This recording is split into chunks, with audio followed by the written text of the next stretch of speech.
Representative Melanie Stainsbury, thank you so much for being with us today. Thank you so much for having me. It's wonderful to be here. You've been in Congress just over a year and a half since Deb Haaland left to lead the Interior Department. What are you most proud of having accomplished so far?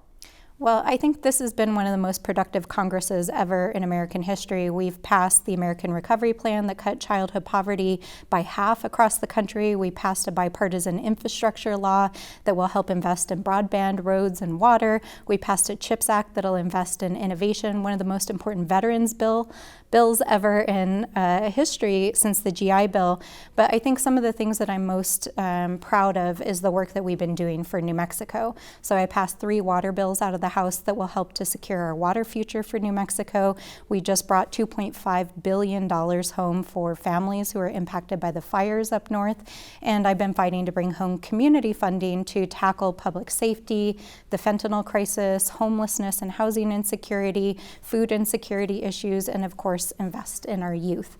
So that's the work that really I think gives me the most meaning and gets me out of bed every morning. What specifically have you done for New Mexicans on inflation, and what more will you do to help bring those prices down?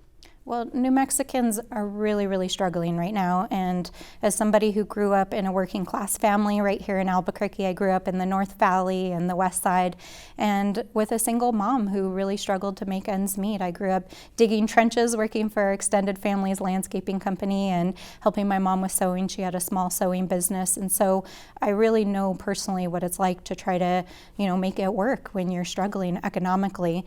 Right now we are recovering from the biggest disruption in our economy and workforce that we've seen probably since the Great Depression. And we recently passed in Congress the Inflation Reduction Act, which will help to lower costs for healthcare. For 30 years, our politicians talked about tackling drug prices, and we actually got it done in that bill. So that's going to help our seniors. It helped extend healthcare for thousands of New Mexicans. And the other bills that I was just talking about are going to lower costs for household energy, help our families here in New Mexico switch out their appliances. So we've passed a lot over the last year that helps specifically with household costs. But over the long term, New Mexico is a place where we're resilient, we're brilliant, we're creative. And I think the real question is, how do we build a more resilient economy for New Mexico? Even after the last economic downturn, it took years for our economy to recover. And so that's why investments in the supply chain, in small businesses, which are the backbone of our economy, and rural revitalization and that infrastructure are really critical, because we have to build a more sustainable economy for our people so that they can thrive.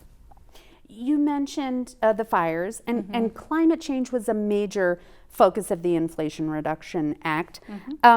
How do you see climate change as an urgent problem for New Mexico? Well, I think obviously this year has made the climate crisis very apparent for all of us, from these catastrophic wildfires, which are the biggest fires that we've experienced in our state ever in history. Thousands of families displaced in the north and in the south.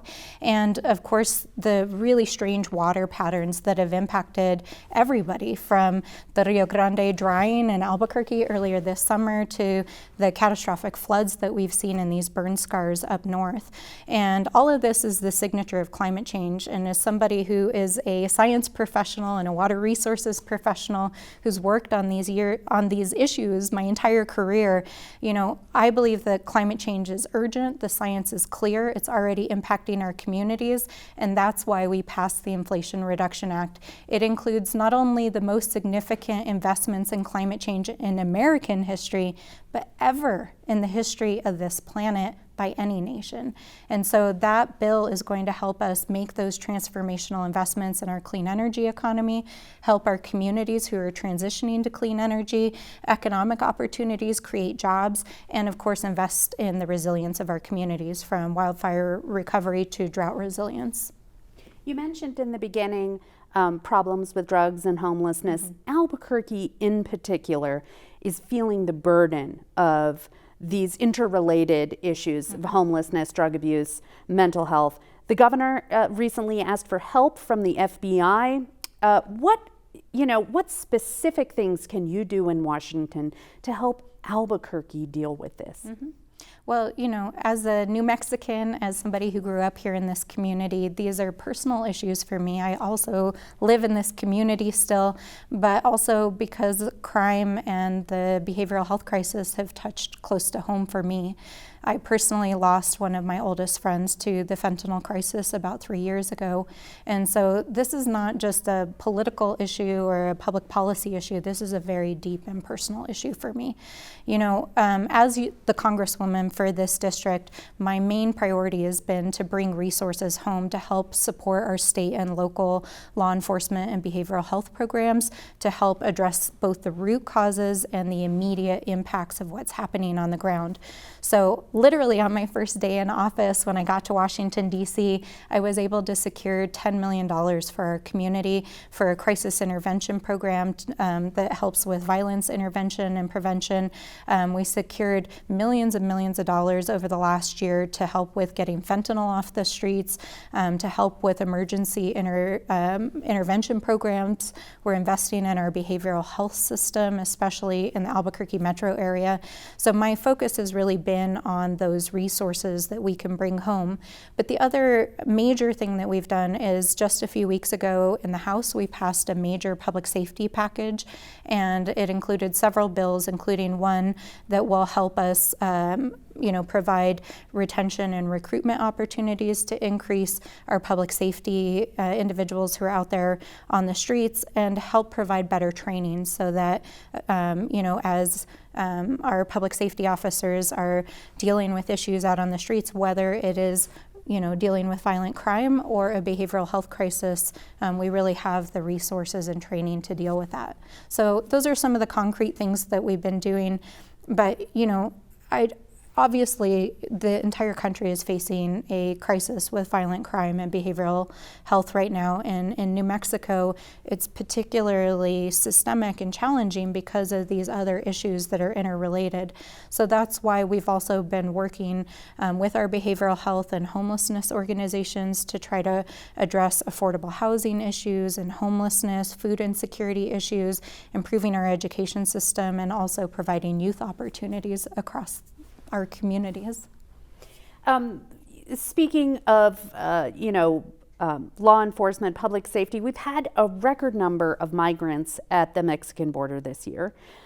What do you think we need to do to increase safety around the border and deal with the migrant issue in a way that is effective and compassionate? We really need to pass bipartisan immigration reform. There's no question. Literally for decades, politicians in Washington have kicked the can down the road, have been fighting with each other over immigration reform, and that is what has contributed to this crisis. So we need to really reform our laws and our system so that we can build a more just and a more humanitarian system so that we can deal with not only the asylees who are currently coming to this country, but to provide a pathway to citizenship for the millions of people who are already living here, that we can protect individuals who are DACA, and that we can rebuild the infrastructure that can really deal with the caseload of individuals who are, seeking immigration status or asylum status here in our country. You support stricter gun laws and access to abortion, but even with a Democratic president and Democratic control of Congress, you haven't managed to make progress on those. How will you do that if control of the Congress flips to Republicans, as the forecasters seem to think it will? Well, make no mistake, abortion is on the ballot this November. There's no question whatsoever. And I want to be 100% clear, I am 100% pro-choice. New Mexico is very clear on where we are on this issue, and we have to codify Roe versus Wade after the disastrous Dobbs decision. So we need to pass the Women's Health Protection Act, which I am the co-sponsor of in the House of Representatives, and that we've already passed twice this year. So, the real issue is that while we have the majority in Congress and the House, we have a 50-50 split Senate. And you cannot pass meaningful legislation in the Senate without either breaking the filibuster or getting to 60 votes. And we have not been able to get 10 Republicans to vote on a bill that would protect abortion. So it's absolutely crucial that we hold the House this year and that we grow our majority in the Senate, or else literally we could lose all of our rights in this country. You grew up in Albuquerque, as you said, but recently redrawn lines for this district stretch it all the way down to Lincoln County now, close to Roswell and Alamogordo. What is your pitch to Republican voters in these new parts of the district?